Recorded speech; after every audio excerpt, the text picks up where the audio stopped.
nothing off your fastball. You need no advice from anyone. Welcome to The Jump. I am Rachel Nichols, indeed, alongside the Hall of Famer, Miss Jackie McMullen, and NBA champ Kendrick Perkins. Coming up later in the show, I am going to ask Perk and Jackie which stock they would rather have more of right now, the Celtics or the Heat, because they square off tonight right here on ESPN. First, though, for years now, it has been painful to be a Knicks fan. And yeah, the losing has been part of it. There has been so much losing. The Knicks entered this season with the worst record in the entire NBA over the last 6 years. They not only have the longest active playoff drought in the Eastern Conference, every other East team has made the playoffs at least twice since New York last did. Still, even the losing might not be what stings as much as the way the franchise has gone about it. Missing out on free agents while throwing wheelbarrows full of cash at the wrong ones. Draft boards that look like plates of scrambled eggs. Switching coaches every time the wind changes. New York has had 8 head coaches in the past 10 years.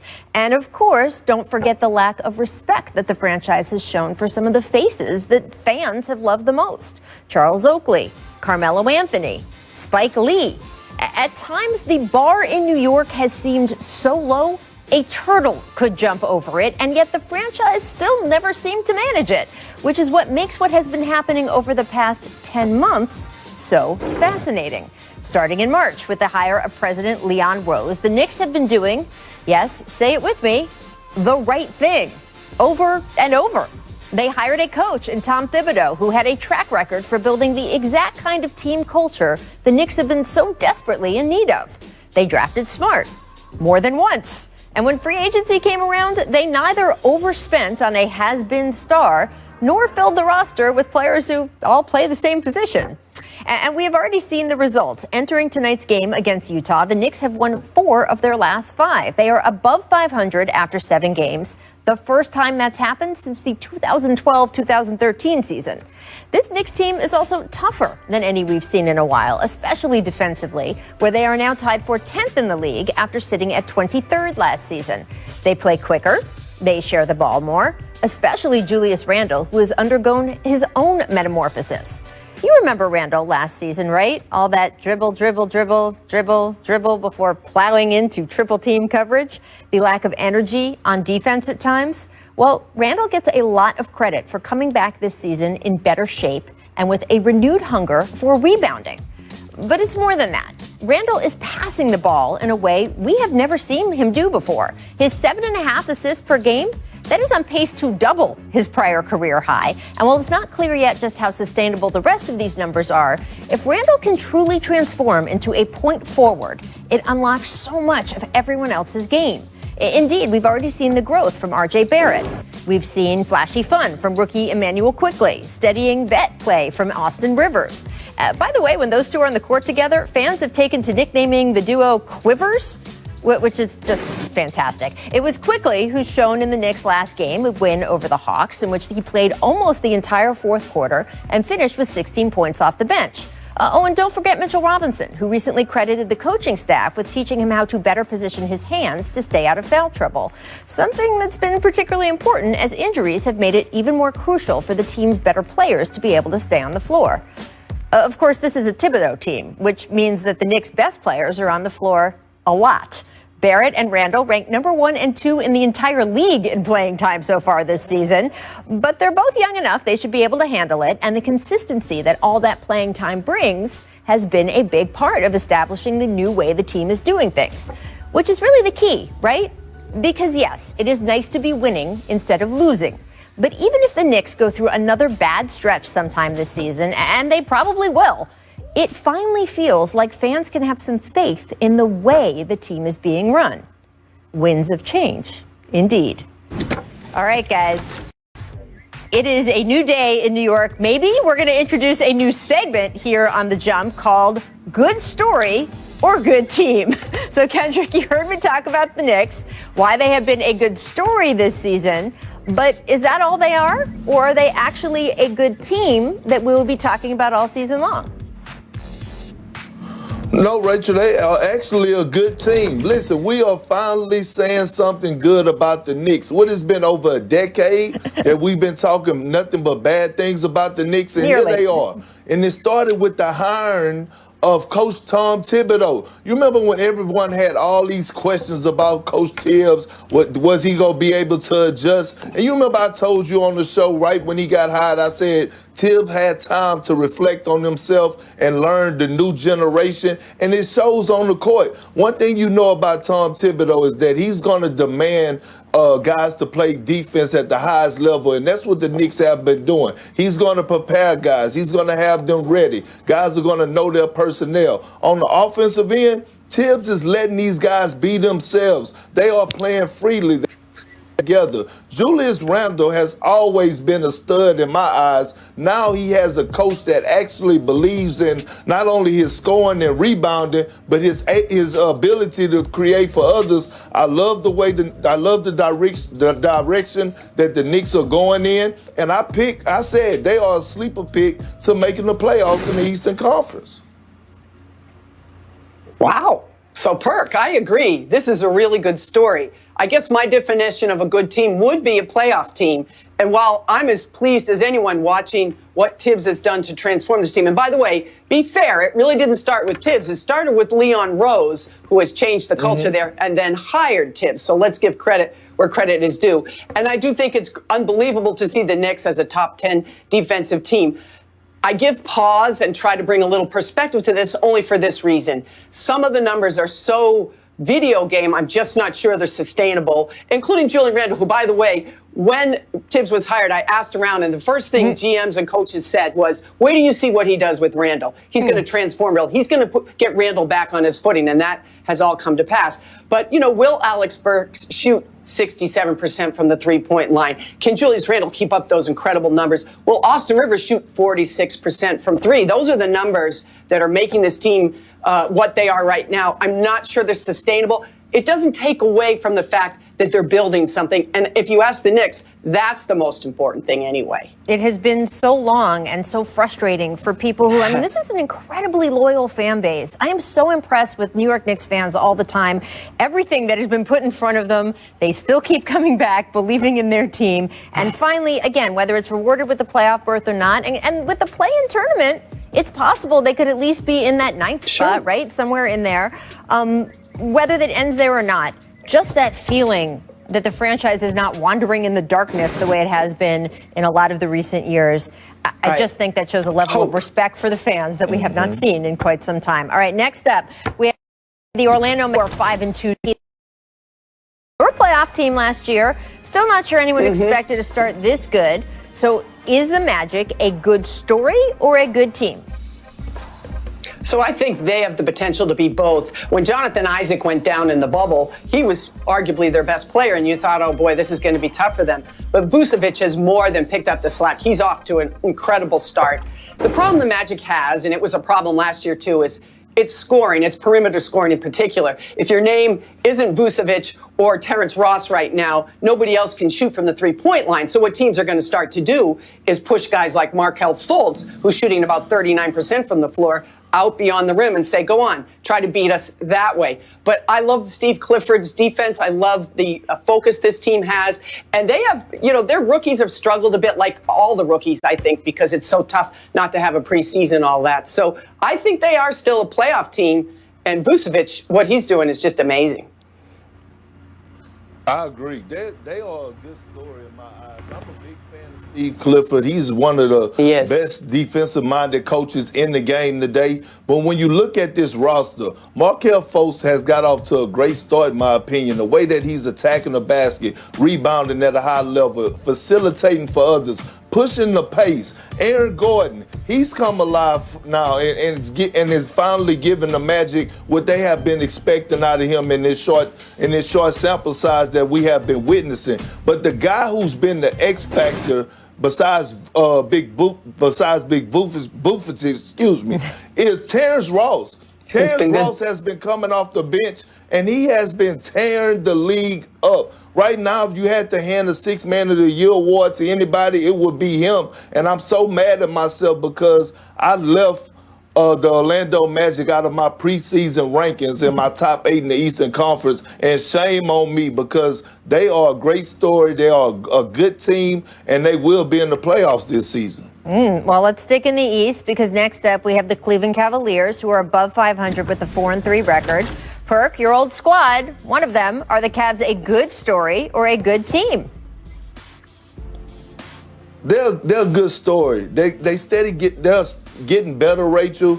But I'm a huge fan of JB Bickerstaff. If you look back last year, I wasn't a fan of the hiring of Beeline. I thought that he was a little bit too old for what the players they have in Garland and Colin Sexton. Listen, they drafted Colin Sexton a few years back in the lottery, and a lot of people doubted this young man. But he's a young bull. He plays with a tenacity, a chip on his shoulder, and he's getting better every single year. And I'm not surprised that the Cavs are right where they at right now, and they have been in every game that they played in, and it's because of the leadership of JB Bickerstaff. He demands the best out of Andre Drummond, and he has the respect of the locker room, and that goes a long way. You're dead on with that. JB has really made a huge difference. And what do you ask of your young team? What you ask of your young players is to come back better and stronger and have taken that leap. And Colin Sexton certainly has done that. The numbers he's putting up has been great. And so has Winston Garland. Now, he's out now for a bit. But Sexland's the best nickname in the entire NBA. And so I love that, too. And here's the thing. Kevin Love hasn't even played yet, really, of any consequence. So the other player that we should mention here is Isaac Okoro, who's also been out now. But when he was in there, he was very, very important to them. So if you're the Cleveland Cavaliers, what do you want to do this season? You want to identify and define your future going forward. You're on your way now with Sexton, Garland, and Isaac Okoro. All right. Well, last but not least, again, staying in the East, I want to get to the 4-3 Atlanta Hawks. So, Jackie, are the Hawks a good story or a good team? I think they are both. They're off to a great start. And the thing that interests me about them was they made all these moves. They added a bunch of veterans, some of whom, Gallinari and Rondo, really haven't even been able to contribute yet because of injury. And in the midst of all this, people started speculating, well, I guess there's no room for John Collins. Well, John Collins has had something to say about that. He's like at 17-5. He's putting up great numbers. And he looks like a guy that's here to stay. I mentioned that the veterans that haven't even contributed it yet, I like where this team is headed. I think they are a playoff team. Trae Young is a flat-out star. He just is. Yep. And we talk all about Luka Doncic. Maybe it's time to put that aside for now and just pay attention to what this kid is doing. Not just scoring, but also getting everybody else on his team involved. I really think this team is one of the most fun teams in the league right now. I agree. It's both for me, Rachel and Jackie. When you look at the Hawks, look at the 4 guys, their core guys that they drafted. You're looking at Trae Young. You're looking at DeAndre Hunter. You're looking at John Collins. You're looking at Cam Reddish.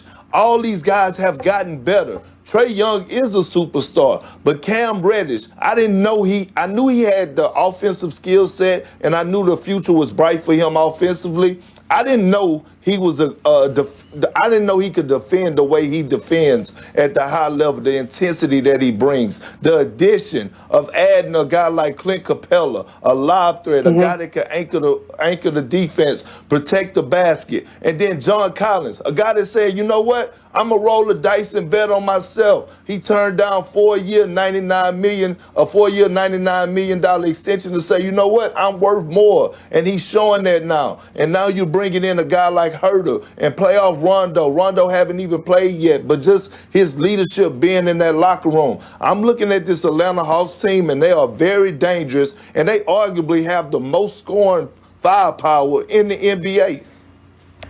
Well, look, we got a little bit of Rondo, at least so far. Perk, that's a great point about the draft picks, too, because the ownership made a decision, right, to stack the front office based on scouting experience as opposed to just going for a flashy name. Right. And we're seeing it. We're seeing the benefits of that, and they're an exciting team. They're a lot of fun to watch.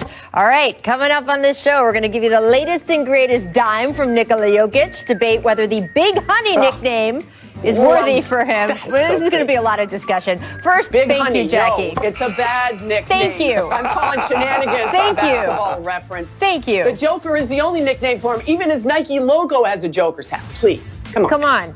Not acceptable. Sorry, NBA. The NBA community is saying no. All right, Miss Jumping, staying in Denver. Anthony Edwards getting the ball. And watch Jokic here. Staying down as Edwards packs it. Ooh. Is that a good business decision there? What do you think, Jackie? Absolutely. Yeah. You can't mess with this. There's no way he's going to stop him. So he's like, I can either make it look like I'm going to get posterized, or I can just say, okay, this is who I am. I'm the Joker. Let me get that for you on a really good pass next time down. I don't know. That felt a little more big honey to me. Well, I tell you what, it's a good business decision for Joker to not get blasted on social media, but I guarantee you, Coach Mike Malone pulling that up in film session. Fair enough. Make hustle. Lakers Grizz AD will turn around here. Blocked by DeAnthony Melton, who gets it back and throws it down. Perk, do you think the grind father, Tony Allen, approves of what happened here? Absolutely. Look, the Memphis Grizzlies beat grinding, but Milton had an opportunity, Rachel, and he took full advantage of it last night. Coach gave him 3 minutes. He gave him a reason to play him 20 minutes. So I applaud what he did. That was a phenomenal play. I love watching DeAnthony Melton play. You know who this reminded me of? Pascal Siakam. Remember when Pascal Siakam used to make plays of this both ways? That's what he needs to get back to for Toronto, having that motor. Yes. Melton's showing the motor here. I love it. Yes, for sure. All right, Miss Innocence. Spurs Clips, last chance for the Clippers. Watch Pat Bev just shove Patty Mills. He gets whistled for the foul. And then Perk, how is Pat arguing this? How is this a foul he never committed? Rachel, you're talking to a guy right now who argued every foul that was called on him and myself, and I knew it was a foul. But if I was Pat Bev, I would have fouled Patty Mills too, the way that he was giving them buckets last night. You know what? There's very few NBA players on this earth that will ever cop to doing anything that has to do with a foul. You know, and Pat Bev and Marcus Smart, two guys who are defensive specialists, both of them, they have no credibility anymore. When Marcus takes those charges and he left for dead, both of them, they're losing their credibility with the refs. No one in this game has ever committed a foul, and no one's been the last touch out of bounds. It's weird. Make straitjackets, Jazz Nets. Jared Allen got the start yesterday, which was very interesting, by the way. And he went off 19 and 18, had a dunk, a couple blocks on Rudy Gobert. So, Perk, why do you think Allen takes such particular relish in matching up with Rudy Gobert? Because we've seen this a few times. Well, first of all, it's about time that he started. He should have been starting in the first place. I know why they were starting DeAndre Jordan. Look, I know DeAndre Jordan could still give good minutes off the bench, but I know Kyrie and KD his besties, but I'm glad Jared Allen got the chance to start to show that he belongs in that starting role. He's not going to just do this against Rudy Gobert, Rachel. He's going to do this against anybody that's in his way. Well, it may You're depend correct, on his... Perk, Go ahead, Jackie. No, I was going to say, but if you really want to get your point home, you go against a guy who was a former defensive player of the year, who's an all-NBA player, third team, that he's saying, you don't think I can start? Watch what I do to some of the best starters and big guys in this league. There you go. There you go. Jared Allen also said that he had pasta Alfredo last night. So apparently, that's just, that's a secret. There we go. No calories in that, right? No calories at all in pasta Alfredo. Coming up, we're going to discuss the huge impact WNBA activism is having on not just the Senate elections in Georgia, where the embattled co-owner of the Dream has lost her election bid as of last night. Also, we're going to welcome in our NBA Midwest reporter, Eric Woodyard. To be the only team. The Oklahoma City Thunder and the Houston Rockets will not be playing their game. You will not see any basketball tonight. I think the better question now is, when are you going to see basketball again? You haven't seen anything like this in the modern era. It's one thing to raise a lot of noise. It's another thing to refuse to play the games. This is a different level. This is a different ball game right here. Welcome back to The Jump. That video was, of course, from our show on August 26th. We were live on the air when the Bucks prompted a 3-day shutdown of the NBA in protest of the Kenosha law enforcement officers shooting and paralyzing Jacob Blake. The Bucks walkout rippled through the rest of the sports world, with the WNBA, Major League Baseball also postponing games. And while play did resume, The anger and frustration over yet another act of extreme brutality did not go away. And so it was another tough blow again yesterday when prosecutors in Kenosha, Wisconsin decided not to file criminal charges against any of the police officers involved. And again, just to remind you of the details, Blake, who is black, was shot 7 times by Kenosha police officer Rustin Shesky, who is white. The shooting, which occurred in front of 3 of Blake's children, was captured on video. The Bucs released this statement yesterday via Twitter. The Bucs organization remains firmly against excessive use of force by law enforcement. This past year shed light on the ongoing racial injustices facing our African American and other marginalized communities. Recurring instances of excessive use of force, immediate escalation when engaging the black community must stop.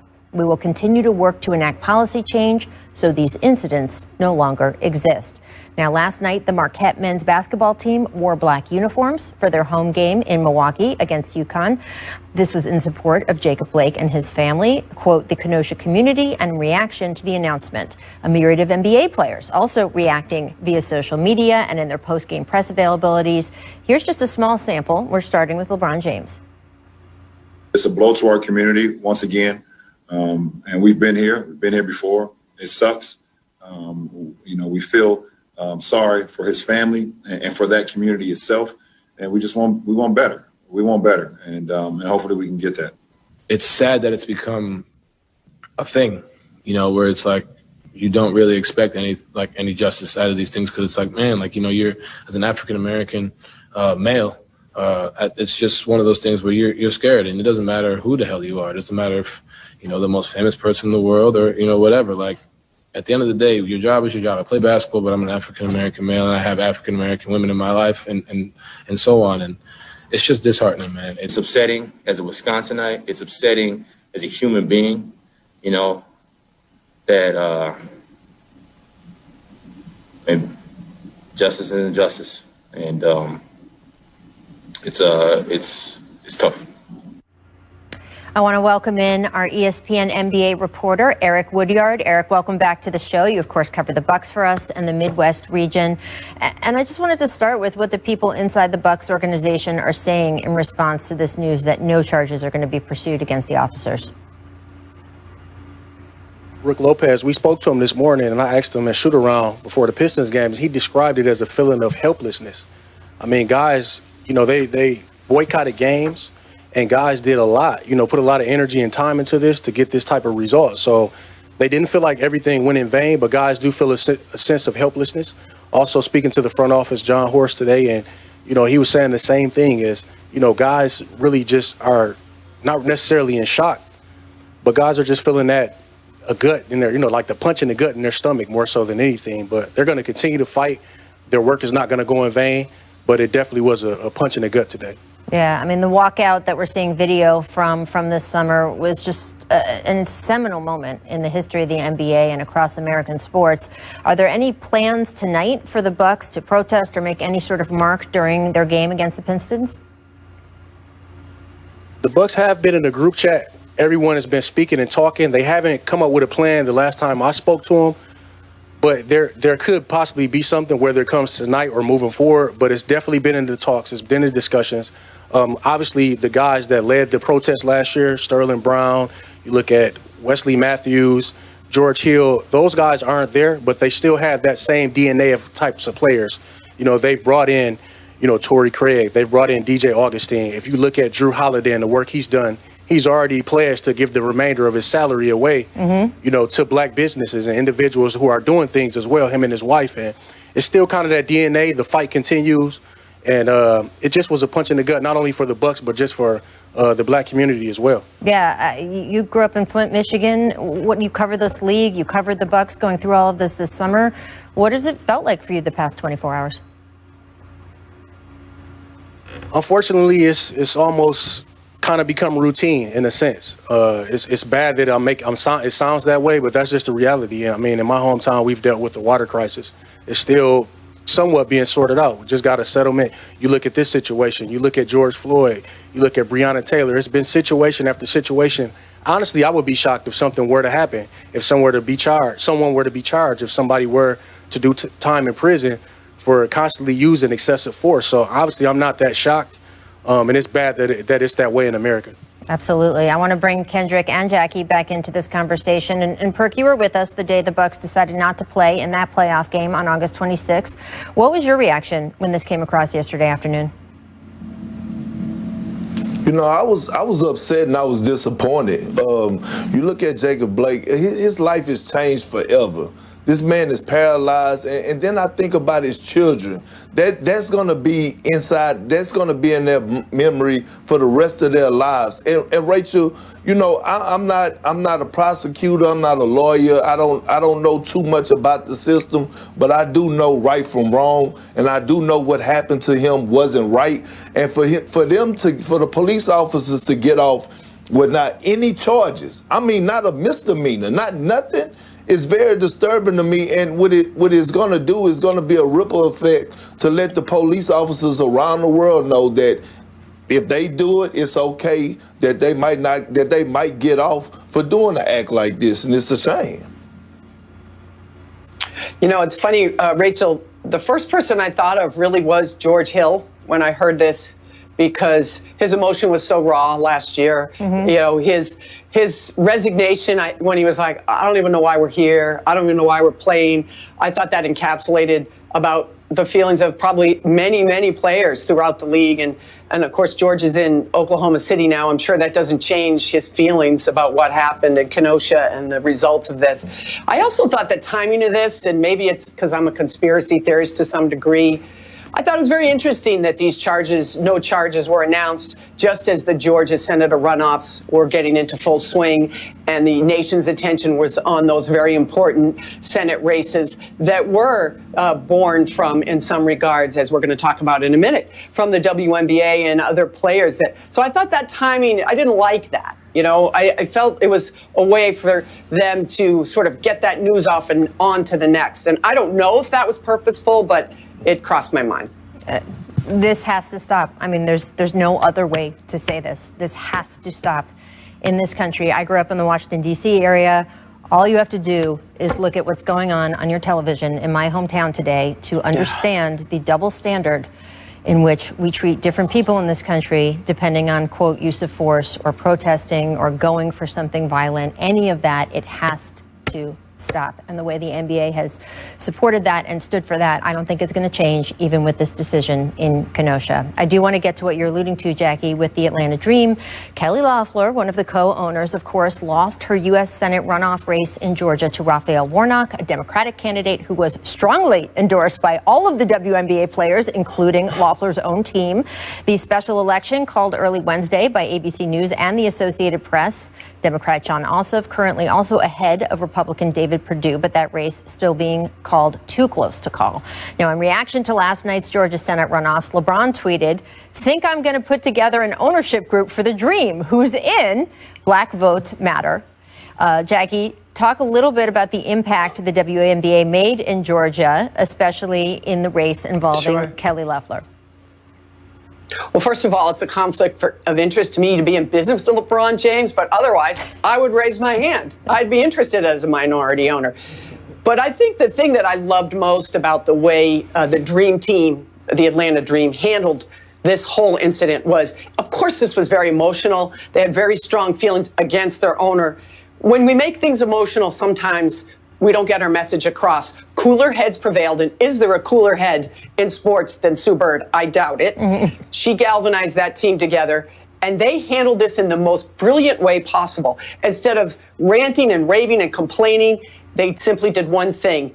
They got jerseys with their owner's opponent's name on them and wore them in warm-ups to a game. What a very powerful statement that captured the whole nation's attention. The WNBA players should feel great today, not just the Atlanta Dream, the whole league, because they affected change. Now, they're not Stacey Abrams, I'm not saying that, but they had a huge role in this, and they should feel really great today.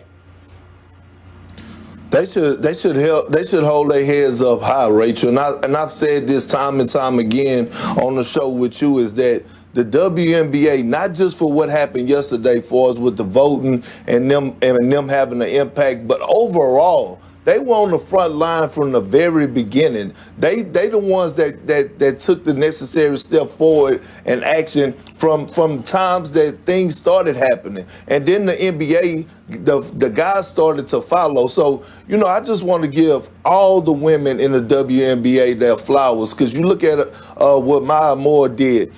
She was in the midst of her prime, an MVP candidate, one of the best players in the WNBA, and she walked away to go do something great in the world that she believed in. So when you look at what the women are doing, no knock on nobody else in the men, because they're doing a great job, but they have been on the front line since the beginning of time, and I love it.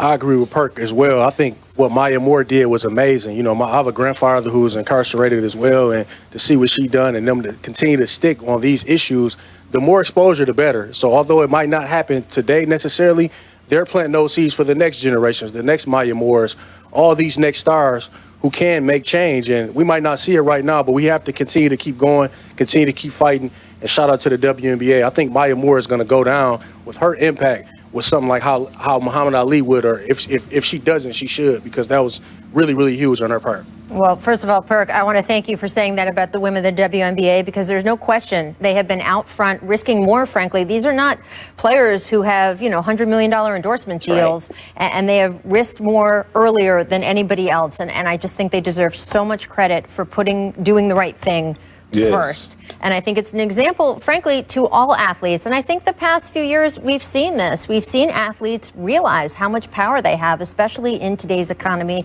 when they're not as dependent on a particular sponsor or a particular paycheck. They can really speak their mind and they can affect change. Our former colleague and friend Jamel Hill pointed out yesterday that just the awareness of Reverend Warnock's name shot up after the WNBA players started wearing those shirts. There are so many things that we ask players to do in their communities, help with hurricane relief, help give out school supplies to kids. If we want them involved in our communities, they get to be all the way in. They get to have a voice in the decision about how those communities are run. And I just really applaud this group of women who got this done on their end, and the Georgians who came across and stood up for themselves too. It's a free election. Everyone should vote for who they want to. But a deeper dive into their early stats shows the two teams very different. Offensively, the Celtics have the edge. Heat, far better. Defensively, the Celtics have also been offensive rebounding more, but the Heat score more on assisted baskets. So, Perk, given all those numbers and your own eye test, this is two teams very close to your heart. Which team we're making you choose? Which would you rather buy stock in, the Celtics or the Heat? Rachel, you know how I feel about them goons from Dade County, but Rachel, let me ask you a question. Who is our most improved player pick for this season? You and I, who we pick? Well, who do you got right now, Perk? Because it's changed a few times. Oh, well, I thought we was rolling with Jaylen Brown. Oh, okay, Jaylen all right. Brown and yes, Jason I'm on Tatum. that. I'm on that train. You know that. Okay. I got to keep my stock in the Celtics. Jaylen Brown and Jason Tatum are on the rise of being one of the top duos in the league. In my eyes, they already top 5. And then you add in my sleeper draft pick, Peyton Pritchard.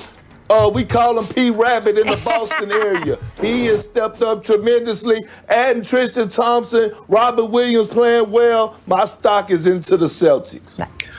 I understand why you're saying that, Perk, and you're right. Jaylen Brown, Coach Fizz and I were talking a few weeks ago, forecasting on the show. He should be a chance to be an all-star and maybe even an all-NBA defensive player.